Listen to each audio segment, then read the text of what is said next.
हमने पढ़ा कि कॉस्ट के 3 एलिमेंट्स हैं। कितने एलिमेंट्स हैं? 3। कौन कौन सा? Material, labour, other expense. Cost का मतलब होता है एक्सपेंस। कॉस्ट का मतलब क्या होता है? जब तक हमारे जीवन में नोशनल आइटम ना आए। क्या ना आए? Notional item. सर ये नोशनल आइटम कब आएंगे मैं बताऊंगा। क्लियर बात है? नोशनल आइटम का मतलब भी क्या होता है ये भी अपन डिटेल में डिस्कस कर चुके हैं। ठीक है, आपको बस उनको देखना है, समझना है। अब मेरी बात, सबसे इंपॉर्टेंट चीज, एलिमेंट्स चाहे मटेरियल हो, लेबर हो या अदर एक्सपेंस हो, ये डायरेक्ट भी हो सकते हैं और इनडायरेक्ट भी हो सकते हैं। क्लियर बात है? डायरेक्ट क्या है, इनडायरेक्ट क्या है, इसका सिर्फ एक ही चीज, हमें दिखना नहीं चाहिए। हमें प्रोडक्ट को देख के क्या करना है? आइडेंटिफाई। हर वो कॉस्ट जो प्रोडक्ट को देख के आइडेंटिफाई हो गए वो क्या है? डायरेक्ट। और जो आइडेंटिफाई ना हो वो इनडायरेक्ट। और डायरेक्ट कॉस्ट को मिला के क्या बोलते हैं?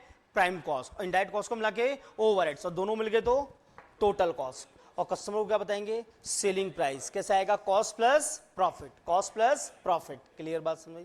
कोई दिक्कत थोड़ी ना, कंसेप्ट क्लियर है। अब देखो ध्यान से सुनना जो मैं बोल रहा हूं, थोड़ा सा समझने की कोशिश करना।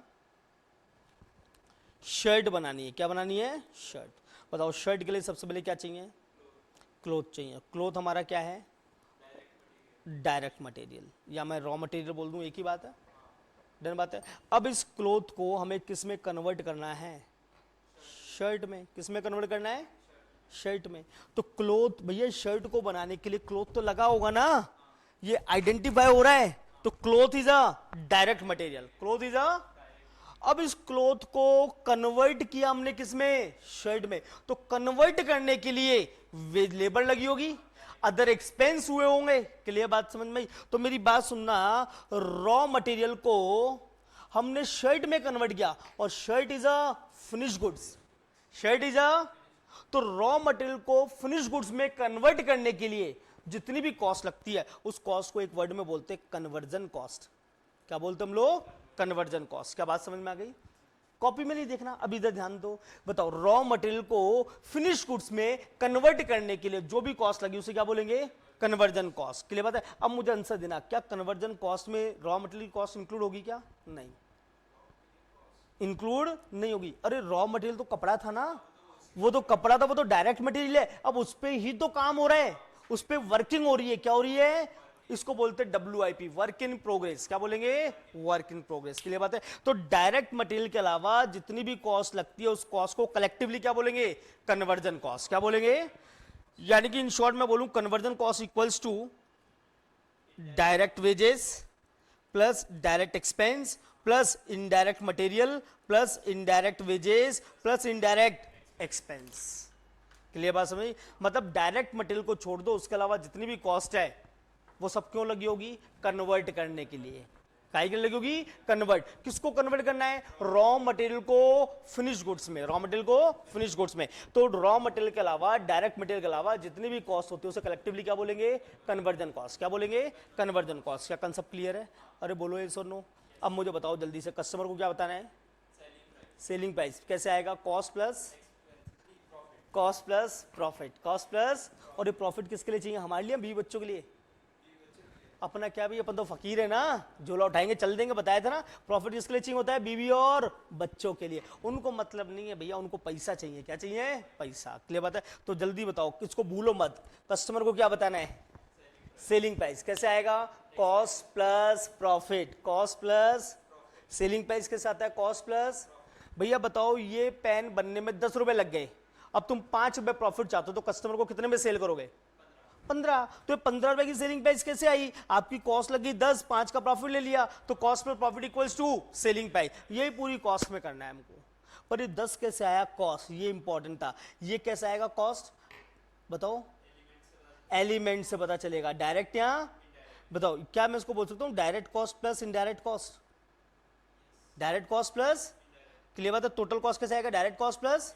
क्या मैं डायरेक्ट कॉस्ट को प्राइम कॉस्ट बोल सकता हूं? बोलो yes or no।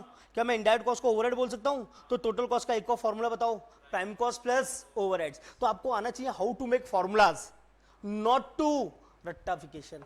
रटना नहीं है हमको कि फॉर्मूले कैसे बने, आपको एक फॉर्मूला नहीं रटाएंगे। मैं तो लिखवाता ही नहीं हूं फॉर्मूले, मैं लिखवाता ही नहीं हूं, मैं सिखाता हूं हाउ टू मेक फॉर्मूलाज। जब आपको फॉर्मूला बनाना आ गया तो एग्जाम में क्वेश्चन कैसा भी आ जाए आपको डाउट ही नहीं आएगा। बात समझ? पर सपोज करो मैंने आपको फॉर्मूले रटवा दी कि दे बेटा इसका ये फॉर्मूला होता है, इसका ये होता है, और आपने रट लिए, तो रटी हुई चीज ज्यादा दिनों तक याद नहीं होगी, भूल जाओगे। पर अगर आपको बनाना आता है तो फिर कैसा भी क्वेश्चन आ जाओ हम फ्रेम करके बना देंगे।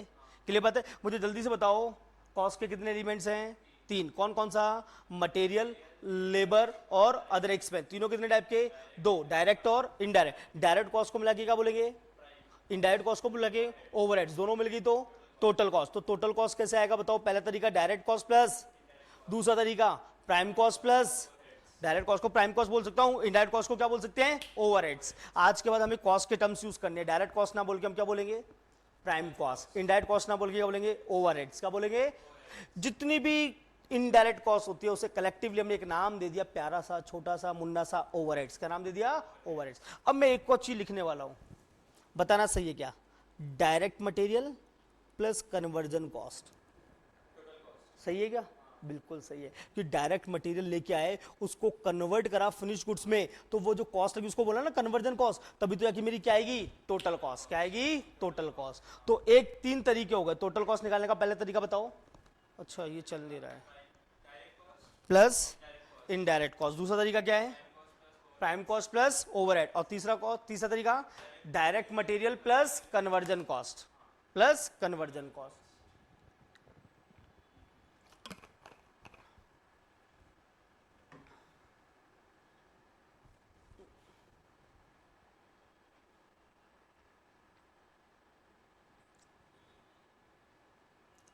इसमें लाइट जल रही है क्या नीचे? मतलब ऑन तो हुआ है। हाँ, लाइट ने माहौल बना दिया थोड़ा सा।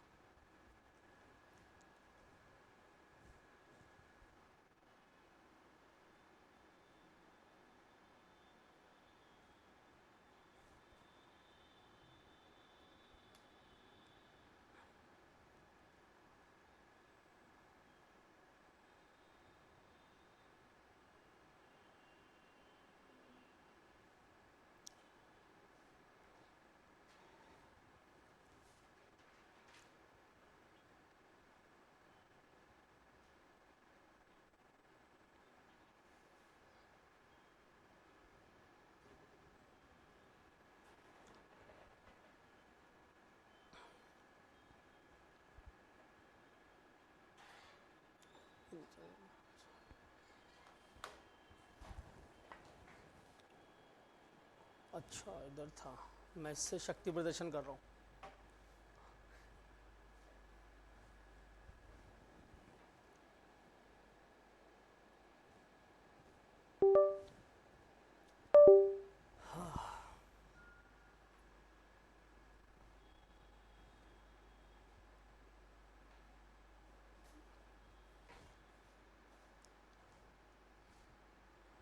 डन।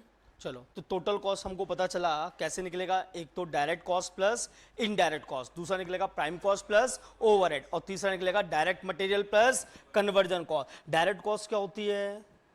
जो फाइनल प्रोडक्ट को देख के आइडेंटिफाई हो जाए। क्लियर बात है? और जो आइडेंटिफाई ना हो वो इनडायरेक्ट कॉस्ट। क्या है वो? Indirect cost. कंसेप्ट क्लियर है? कोई डाउट थोड़ी ना है। चलो एक एग्जांपल लेते हैं।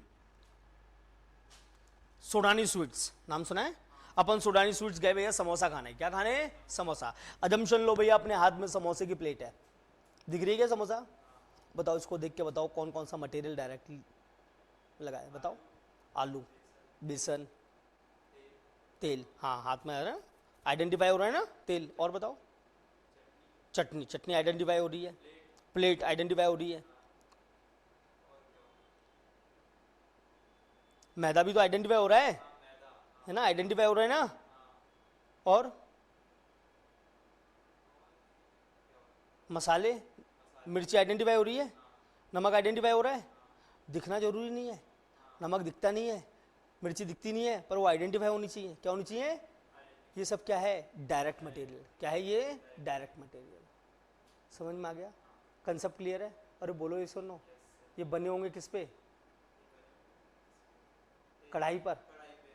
क्या होता है? तो कढ़ाई लगी होगी, गैस चूल्हा लगा होगा, आपने आइडेंटिफाई किया? नहीं किया, तो इनडायरेक्ट मटेरियल। सर क्यों? तो आइडेंटिफाई कर सकते ना, कढ़ाई पे बनी होगी, वो उस पे लगी होगी चूल्हे वगैरह पे। अरे चूल्हे वगैरह की जगह मैंने तो भैया उस पे बनाया हूँ, मिट्टी के चूल्हे पे, फिर लकड़ी जला के। आप आइडेंटिफाई नहीं कर सकते थे। बात समझ में आई है? तो ये क्या हो गई? Indirect cost. ठीक है, नमक दिख नहीं रहा तो दिखना नहीं बोला मैंने क्या बोला, आइडेंटिफाई होना। हर वो कॉस्ट जो फाइनल प्रोडक्ट को देखे क्या हो जाए, आइडेंटिफाई, उसको बोलेंगे डायरेक्ट कॉस्ट। और जो आइडेंटिफाई ना हो, मॉडर्न कॉस्ट अकाउंटिंग में बताओ प्राइम कॉस्ट में किस किस को इंक्लूड करते हैं, डायरेक्ट मटेरियल और डायरेक्ट वेजेस। क्लियर बात है, उनका मानना है कोई डायरेक्ट एक्सपेंसेस नहीं होते। कंसेप्ट क्लियर है, कोई दिक्कत थोड़ी ना है। जितनी भी बातें मैंने आपको लिखवाई वो समझ में आ गई, नोट डाउन करो आगे। कितने सब पॉइंट हो चुके हैं,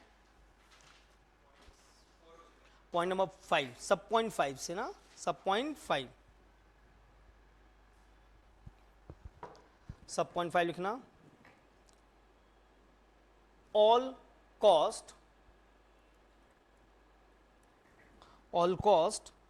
that can be identified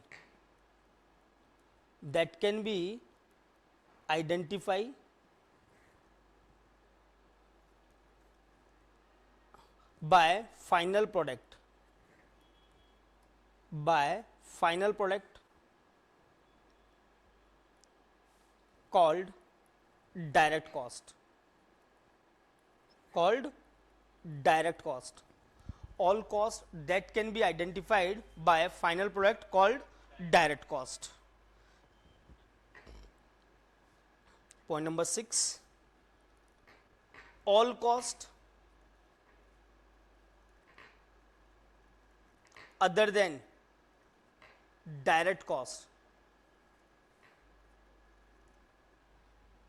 all cost other than direct cost or that cannot be identified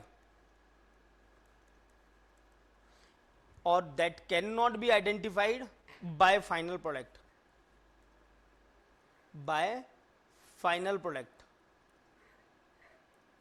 called indirect cost, done बात है। पॉइंट नंबर 7, सब point 7, in modern cost accounting, in modern approach, ऐसे लिखना है, इन मॉडर्न अप्रोच। तो अगली line में लिखो प्राइम कॉस्ट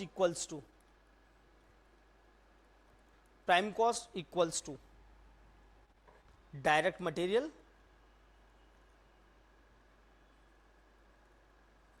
प्लस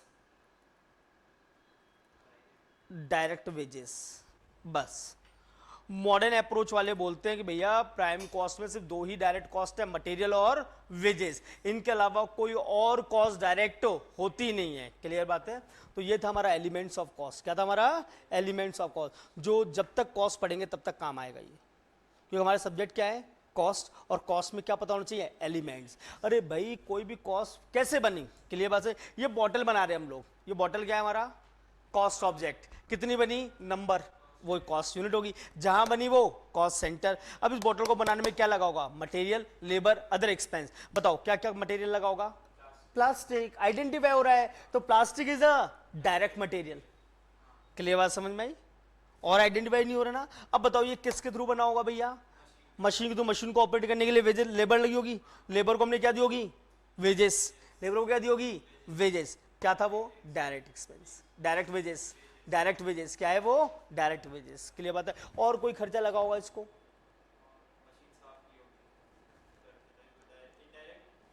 मशीन किराए पे ली होगी तो किराया लगा होगा।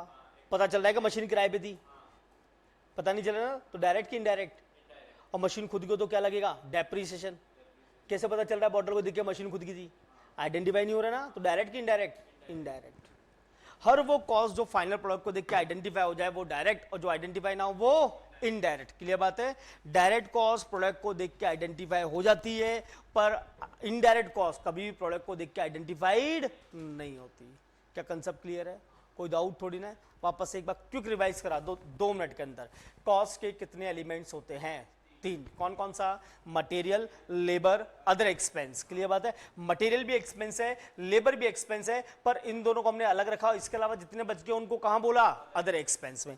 ये तीनों कितने टाइप के होते हैं? दो, डायरेक्ट और इनडायरेक्ट। डायरेक्ट कॉस्ट को मिला के प्यार से बोलते हैं प्राइम कॉस्ट। यानी कि मैं बोलूं direct material plus direct wages plus direct expense equals to prime cost. और जितनी भी इनडायरेक्ट कॉस्ट होती है उसे कलेक्टिवली बोलते हैं ओवरहेड्स। क्या बोलेंगे हम लोग? ओवरहेड। यानी कि मैं बोलूं कि indirect material plus indirect wages plus indirect expense equals to overhead. और जब दोनों मिल जाती है उसे क्या बोलते हैं? Total cost. क्लियर बात है? डायरेक्ट मटेरियल को फिनिश गुड्स में कन्वर्ट करने के लिए जो भी कॉस्ट लगती है उसे कलेक्टिवली बोलते हैं कन्वर्जन कॉस्ट। क्या बोलते हैं? Conversion cost. तो मैं बोलूं टोटल कॉस्ट इक्वल्स टू, तो पहला आंसर आएगा direct plus direct cost plus indirect cost. Direct cost का मतलब प्राइम कॉस्ट, इनडायरेक्ट कॉस्ट का मतलब ओवरहेड। तो दूसरा तरीका बनेगा प्राइम कॉस्ट प्लस ओवरहेड्स, और तीसरा तरीका direct material plus conversion cost. Clear बात है? वो सारी कॉस्ट जो फाइनल प्रोडक्ट को देखकर आइडेंटिफाई हो जाए वो डायरेक्ट कॉस्ट, और जो आइडेंटिफाई ना हो वो इनडायरेक्ट कॉस्ट। क्या कंसेप्ट क्लियर है? मॉडर्न अप्रोच वाले क्या बोलते हैं कि प्राइम कॉस्ट में सिर्फ क्या आएगा, और बस खत्म। कंसेप्ट क्लियर है? ये अपना आज का टॉपिक है। कोई डाउट? समझ में आ गई पूरी बात? बस आज अपन इतना करेंगे, बाकी कल करेंगे। ठीक है बेटा? तब तक के लिए राधे राधे।